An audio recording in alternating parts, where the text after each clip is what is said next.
என் துக்கத்தை யார் புரிந்து கொள்வார்கள்? யாரிடத்தில் இந்த வேதனையை சொல்ல முடியும்?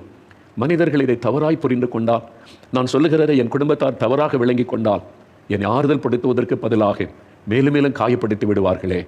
நான் இந்த பாரத்தை யாரிடத்தில் சொல்லி இந்த வேதனைக்காக யாரிடத்தில் கண்ணீர் வடிக்க முடியும்? என்னை தனிமையில் நீங்கள் கலங்கி கொண்டிருக்கலாம். வெளியே சொல்ல முடியாத பாரத்தை உள்ளத்தில் சுமந்து கொண்டு இருதயத்திற்குள்ளே நீங்கள் அழுது கொண்டிருக்கலாம். யாராவது ஒரு வார்த்தை சொல்ல மாட்டாங்களா? இந்த ஏக்கத்தோடு காத்திருக்கலாம். உங்களை சிருஷ்டித்த தேவன், உங்களை உண்டாக்கின ஆண்டவர் இயேசு கிறிஸ்து சொல்லுகிறார், நான் உனக்கு ஆறுதல் செய்கிற தேவன். உன்னுடைய உள்ளத்துக்கு ஒரு ஆறுதல் தேவை. உன்னுடைய இருதயம் காயப்பட்டு இருக்கிறது. உன்னுடைய மனதில் ஒரு துக்கம் அழித்து கொண்டு இருக்கிறது. உன்னை மற்றவருடைய வார்த்தையினால் உண்டான காயங்கள் உன்னுடைய இருதயத்தை ரணமாக்கி இருக்கிறது. ஏன் வாழ வேண்டும் என்ற மன விருத்த ஒரு சூழ்நிலை, என்ன செய்வதென்று ஒரு கலக்கம்.